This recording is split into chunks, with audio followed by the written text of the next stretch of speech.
to the inhabitants of North Africa, but they also brought to the Imazighen another superior element of their culture, and that was monotheism.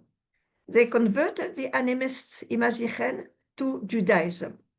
This explains the presence in the 7th century of several Jewish Imazighen tribes, not only the Jarawa, several, and the Jarawa was one of them. And before I introduce the Kahena to you and discuss the clash between her and the Arabs, I will give you a brief historical background of that period up to the 8th century. In the 7th century of the Common Era, after the rule of the Prophet Muhammad, the Muslims of Mecca and Medina started their expansion westwards here. They had a caliphate. Caliphate was a Umayyad Caliphate. You can see it on the east, the Arab Caliphate here. It was the first Islamic dynasty. Under the banner of Islam and the rule of the Caliphs of Medina, the Arabs embarked on a series of spectacular conquests during the 7th and the 8th centuries. Their first early operations were primarily raids for booty and slaves, but soon the easternmost part of North Africa fell into their hands, and by the mid-8th century, they had created an empire dramatically expanding Muslim territory from Spain all the way to Central Asia and India, establishing the spread of Arabic language and Islamic culture in those regions. Here. In 669, after the conquest of Egypt, the Muslim Umayyad Caliphate nominated Uqba ibn Nafi as governor of Ifriqiya. He is Uqba ibn Nafi, governor of Ifriqiya. And Ifriqiya is a Latin word for Africa.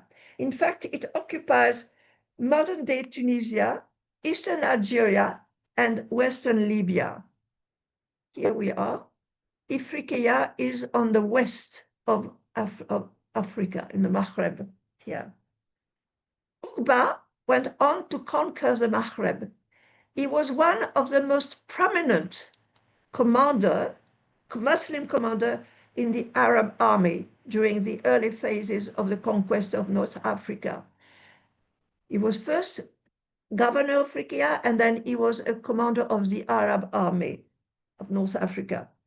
The level of resistance to the Arab invaders by the local populations in the conquered territories varied and depended on the region and its people. In some areas, there was little to no resistance, but there were regions where the Arabs came up against very stiff opposition to their advance from the Berber natives. These tribes had a long tradition of independence and autonomy and put up a tough fight against the invaders. In their westward push, the Arabs and Uqba confronted first a Christian Berber tribe here, and at the head was their chief Koseila, and the tribe was the Aweba. Indeed, in North Africa at the time, next to the tribes who had remained pagan and animist, and the tribes that had converted to Judaism, there were also tribes which had been converted to Christianity by the Romans from Babylon and from the Byzantine Empire. And the Aweba was one of those Christian tribes, and the chief of the Aweba was Koseila. He is Koseila, and of course all the statues and pictures I show you were made later, not in the 7th or 8th century. That was much later. He was the chief of the Aweba Christian Berber tribe. Yeah. At first, Koseila he was defeated and compelled to convert to Islam. When Uqba was called back to Arabia for a while, the Berbers regrouped. Koseila united the Berber tribes to fight against the Arabs, Uqba returned and launched a new campaign, and in 683, at the Battle of Tehuda, Qusayla defeated the Arabs. Uqba was killed. A few years later, the Umayyad Caliph Abd al-Malik appointed a new governor and commander of the caliphate on the North African front, and that was Hassan. That was Hassan ibn al-Numan. Hassan was sent from Arabia to fight the Berbers. He fought and defeated the Christian Berbers, and Qusayla was killed in a battle near Kairouan. And here is Hassan ibn Numan, and he defeated the Arweba, and Qusayla was killed in the battle near Kairouan. Kairouan was a capital of Ifriqiya. Kairouan had been founded by Hassan. With Qusayla's death, Hassan had believed that he had accomplished his military task after defeating the Berbers. So he returned to Kairouan, the town which he had founded. And here is the mosque which he created, he constructed this mosque in 670 of the Common Era, and it still stands today in Kairouan, which is in Tunisia. But while he was in Kairouan, Hassan received surprising news. A woman had gathered a large force of Berbers and was proclaiming that she would expel the Arabs from Ifriqiya. Who was this woman? This woman was the Kahena or Al-Kahina. She was a Jewish Berber queen of the Jarawa tribe, the most notable figure to arise in this struggle. The name of the tribe Jarawa is interesting. Originally, the name was Gerawa, from its founder Gera, who was an ancestor of Kahena. But there is a frequent changing in phonetics from G to J, so Gerawa became Jerawa. Gera comes from the Hebrew word ger, which means the exiled, the foreigner, the proselyte, who adheres to Judaism. The Jarawa tribe occupied the Ores mountain of Tunisia on the east of today Algeria. In fact, it's between Algeria and Tunisia. The historian Ibn Khaldun writes, the Jarawa were powerful and numerous warriors. Some were sedentary and some were semi-nomads owning herbs. So it is at this point, in the second stage of the Arab conquest, when the Arweba, the Christian tribes, have been defeated, that the Kahena enters the fray and takes up the mantle of resistance against Hassan and his army. Now, who was the Kahena? It is difficult, of her. It is difficult to get a clear picture of her true personality, which was certainly very complex. The sources that mention her are so steeped in legend that one can only get a distorted image of this impressive woman. Even her real name is a point of debate. Some say that her real name was Dia. Ibn Khaldun mentions several variants of it, including Daya, Damia, Damia. A French historian, Lartigue, describes her as very beautiful, and I quote, she was known to have had reddish hair or the color of honey. Having to reign over men, she had to be inflexible and intransigent. The historian Ibn Khaldun writes, and I quote him, she was called the Kahena from the Hebrew name Kohen. Her real name was Dia, daughter of Tabet. When having to marry the son of another tribe's chief, a young man known to be brutal, cruel, and debauched, Dia stabbed and killed him and was immediately proclaimed queen, the chief of the Jarawa tribe. She had many lovers, apparently, according to Khaldun. 2 sons from 2 fathers, one Berber, the other one Greek. At the time of her challenge to the Arabs, Al-Kahina, according to Ibn Khaldun, was a widow and probably very old woman. But Arab historians have a different picture of her. They say that she was a sorceress because in Arabic, the word kahina means sorceress, seeress, prophetess. According to some Arab chronicles, she has supernatural power, esoteric knowledge, like a witch. She was, and I quote, she was an ecstatic who became gripped with violent excitement when she was receiving her prophetic inspiration. In those moments, she beat her breasts and let her abundant hair stream out. So indeed, her personality was very complex. So after the death of Kosela, the chief of the Christian tribe, she is the one who will confront Hassan. Kosela had been Al-Qaeda's rival. She had watched with consternation as his domain grew and came to the border with her own land. When the Arabs defeated Kosela and reached the boundaries of her domain, she decided to act and push them back. And she succeeded, which was a great achievement. She managed to unite all the Berber tribes, the Christian, the Jewish, the animist, the nomads, the sedentary, and she created a united people to fight the invaders and march out to face Hassan and his forces. The two armies, here she is, yeah. The two armies, hers and Hassan's, met in 696 on the banks of the Wadini River. Hassan suffered a disastrous defeat at this battle. So fierce was the first Berber charge that it dislodged his troops from their positions and drove them back. The Arabs left hundreds of dead and wounded behind, as well as 80 prisoners. The defeat was so severe that the Arab chronicles have called the site of this battle, they called it the Wadi of Disaster, Wadi al-Bala'a. There was another battle, and Hassan was defeated again in the area of Gabes, and once again the Arabs were driven out of Ifriqiya.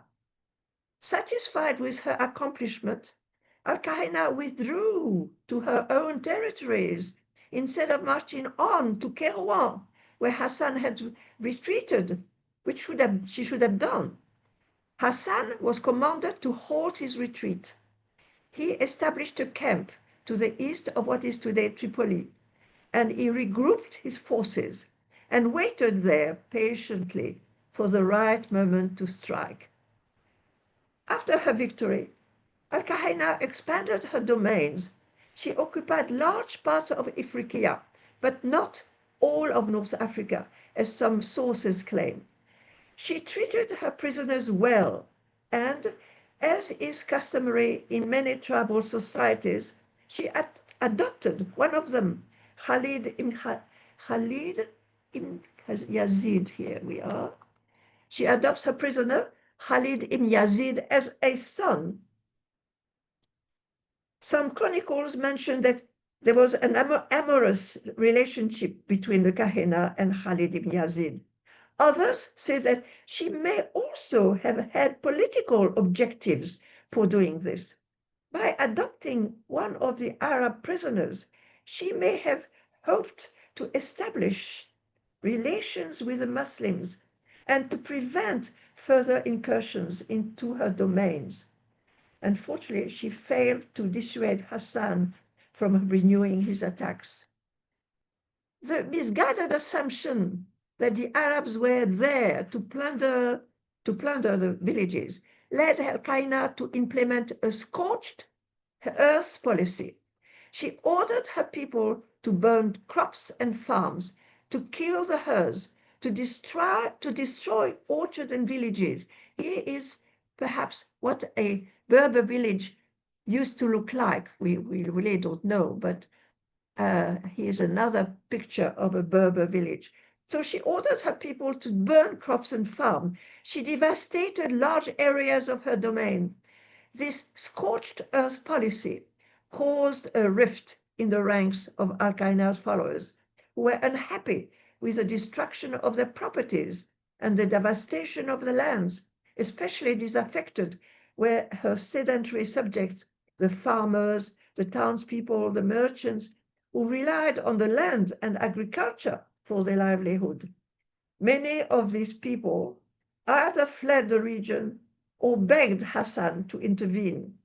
Also, her adopted son, Khalid bin Yazid, having kept in touch with Hassan, informed the Arabs on the positions of the Berbers. This was the moment that Hassan had been waiting for. The Arab commander had kept himself well informed regarding the happenings in Al-Qaeda's realm. After 697, he once again marched into Ifriqiya with his army, which had received reinforcement from the Caliph and also contained large groups of Berbers who opposed Al-Qaeda's policies. This was the largest Muslim army to march into Ifriqiya to date, and according to some reports, the Berbers alone numbered 24,000 men. As he marched into Ifriqiya, many of the locals hailed Hassan as a liberator and threw open the gates of towns and cities to his forces. Al-Qaeda's weakened and demoralized army met Hassan's forces at Gabes here. And she is defeated. The army is defeated. Her army is defeated. She knew that this was the end of her struggle. She had seen in a dream her head being offered to Hassan.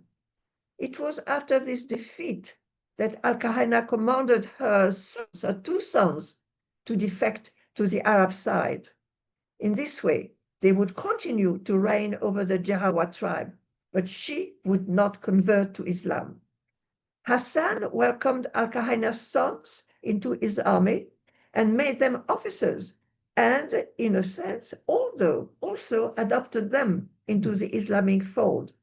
The Arabs, like the Berbers, were a tribal society that often adopted prisoners and defectors into their tribes.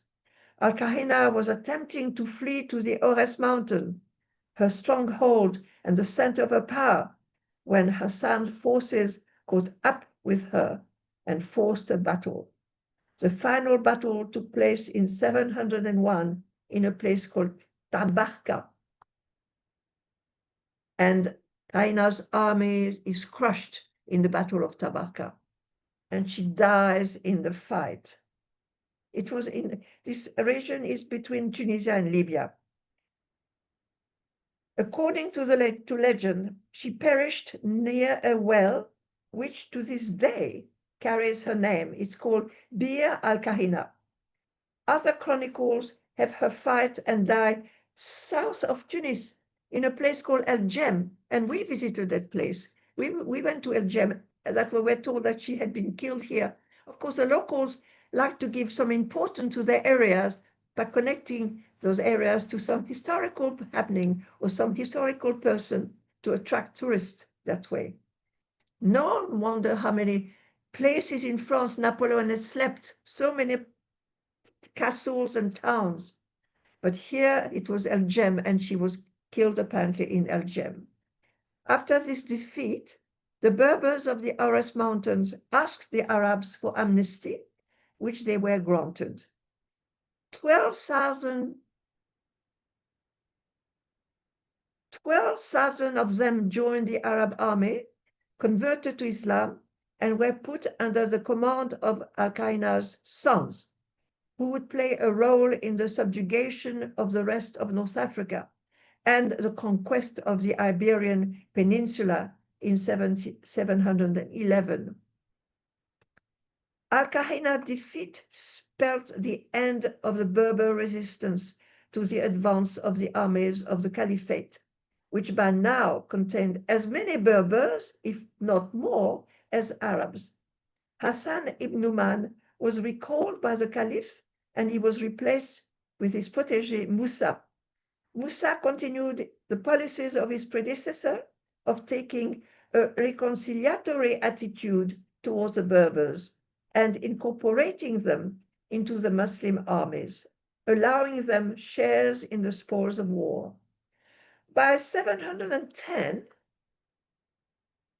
less than a decade after Al-Kahina's defeat, all of North Africa was under the control of the Umayyad Caliphate. The following year, in 711, see here, 711, Tariq ibn Ziyad, the Berber commander, led an army of 12,000 men, mostly Berbers, across the Straits of Gibraltar. And Gibraltar is named after him. His name was Tariq, Jabal Tariq, Gibraltar. And that was 711 to defeat the Visigoths who were in the Iberian Peninsula. And he conquered all of the Iberian Peninsula, where they stayed, the Arabs stayed there for 700 years. They even reached France, all the way through France, to Poitiers, where they were defeated by Charles Martel in 730. We have to learn this at school. Al-Kahina, let me see, despite her final defeat, has gone down in history as a legendary queen, a prophetess, a warrior, perhaps someone like another Joan of Arc, another Boadicea. One can imagine her at the head of her army, hair in the wind, sword in hand, inspiring her followers with the power of her charisma and urging them to fight on. However, you may have noticed how the Muslim male chroniclers have demonized this powerful woman, portraying her as a sorceress, an occultist, a witch. But for North African feminists, she was a powerful figure who defied patriarchal norms by leading armies and making strategic decisions in a male-dominated era. The writer and lawyer Gisèle Halimi, she was born in Tunisia, but she had Jewish Berber ancestors. This lawyer reframes Al-Kahina's story through a feminist lens in her book. For Halimi and North African feminists, Kahina is a symbol of feminist resistance and a force against all patriarchal norms and all colonizing foreigners, French as well as Arabs. Today, Kahina has been adopted as a symbol of Berber pride by Berber nationalists. Her leadership highlights the relatively empowered role of Berber women compared to women in the Arab Muslim societies of the time. Berber women were often unveiled, socially active, involved in warfare and community life. Al-Kahina's story was marginalized and mythologized for over centuries. There have been many dramatizations of her life, emphasizing autonomy, foresight, and resistance. In the Maghreb, she is a champion of Imazighen nationalists who fight against the Arab hegemony and the Arabization of their culture. She is for them the symbol of a glorious past. Thank you for listening to Al-Kahina's life. So now you know about her. And if you have questions, I'll be happy to answer them, if I can. And it's half an hour. It was that was short. So compared to what I have to say, but her life was interesting. So Annie, can you just show us that picture above the slide? Just the second last slide there again, please. The picture of Here she is. There you go. Okay. And I don't know what this sign here really could find out. Yeah, because the top looks like Greek writing. The top writing is Greek. I don't know what that sign is. It's probably a Berber sign, maybe. Any questions for Annie about Kahina or about anything else that she spoke about? She's given us 4 lectures, so anything you want to ask her? Enough. about North African Jews, Yeah. about the Alliance Française that you spoke about last time. Okay, so we can stop. Yeah, I have I a think question. yes, Jessica, go ahead. When Al Kahina is spoken about in North Africa, is she remembered as a Jewish leader, or are they not very? No. I spoke to her in Morocco. I spoke to her. She's known. She's well known, but as a fighter against the Arabs, because even today, the Berbers, the Imazighen are fighting the Arab hegemony. In Algeria, in the Kabylie, you have the Imazighen in Kabylie, and they have her as a champion, but not at all. They don't mention at all. For the Arab chroniclers, she was a witch. She was not a Kohen. She was a prophetess, a witch, and she was a woman that they had to fear, to be to be afraid of. Yeah, Wow, yeah. that's Yeah. But interesting. I was surprised when I was in Morocco and I spoke to him. He was a Berber. This man. He was a guide, and he knew about her. He was very, very proud. He spoke about her, but just as a fighter against the Arabs, because they are, the Kabyle. They are Imazighen. The Kabyle in Algeria and the Shlo in Morocco. They are fighting the Arabs who are preventing them from using Imazighen names or language. They don't want the Tamazight. There is a newspaper Tamazight in the Berber language. The Arab in Algeria, the Arab powers forbid these to be published. They don't want radio in Tamazight, radio programs in Tamazight. And so for the Imazighen, she's a very important person. Okay, so almost like they've taken up kind of her mantle. What she was fighting for is what they are also fighting for today. Yeah, absolutely. Against the Arabs. Yeah. Yeah. Okay, well, thank you, Good. Annie. Yeah. Yes, I like the way you characterized her along with Boudicca in Britain and Joan of Arc fighting for freedom Yes. and for independence. Yeah. And it'd be Yeah. fascinating to learn more about her Jewish identity. I don't know what records there are. It'd be interesting to do more research on that for her. So thank you for bringing her to our attention, and yeah, very interesting. But thank you for all the other lectures that you gave us and contributing your knowledge to our series of shiurim. Alison, do you want to ask a question? Please, I'm not sure exactly. I just remember one of the lectures spoke about the girls' school. I think it was the school you went to, Annie. Was I it in didn't our, go to. No, was it? no. I being French, I went to a lycée, un lycée français.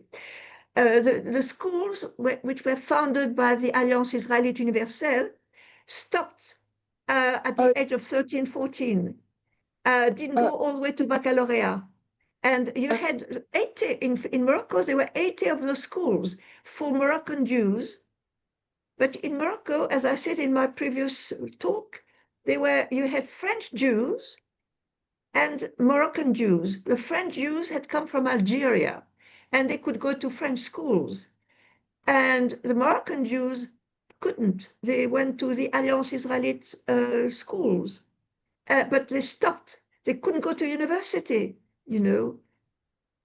Okay, so no, I was just struck by something you said about you went to the boys' school. I think it was the Alliant schools. You went to the boys' school, and it was in ship-shape condition. But then at the girls' school, it had been allowed to totally deteriorate. Is that because of some of the Islamic countries where women's education, is that a reflection of their attitude towards women's education? Exactly. You remember very well what I said. We went 20 years, I mean, years later, we were there in 2000, and we Yes. visited schools where I was educated, like the girls' school. It had in the 50s, it was magnificent. It was Yes. gardens and flowers, and there was a swimming pool, and the classes were, but that was in the 50s. In 2000, when we were there, the girls' school was completely dilapidated, but the boys' school had been impeccably. But I have no idea whether this is true today, 20 years later. It's possible. Yeah, they were so ashamed. They wouldn't allow us to take photographs of that school because we had remembered the school what it was like in 50s. They wouldn't allow us to. I mean, the swimming pool had been a dump. They put all the rubbish in there and so on. So I don't know whether it's true today, 20 years later, whether they are still. I mean, in Morocco, I think they're quite advanced, really, and they are not against feminism and I mean against women and so on. Okay, all right. Yeah, yeah. Okay. Okay. Yeah. All right. Yeah. But you remember very well, Alison, what I said. My Yes. previous yeah. So Yeah. Thank you. we can Thank stop. Okay, so thank you very much, Annie. We really appreciate your time and your input. We're going to take a break now because of the high holidays coming up and the Chagim. Yeah. So reconvene in November. The first Wednesday of November is the 5th of November, so we'll probably have a shiur then. It'll either be Jessica or I will deliver the shiur. We need to discuss who's up next. But we appreciate you. your time and thank you very much. I wish you all a Shana Tova and to come and be a sweet and good year. And we'll meet again in November. Take care. Lala Tov. Lala Tov, Lala Tov. you. Okay. Okay, stop. Yeah, Alison. Okay. Okay, bye-bye. Night, Bye. night, Annie. Right. Okay. Thanks. Bye-bye. Bye. Bye-bye. Bye.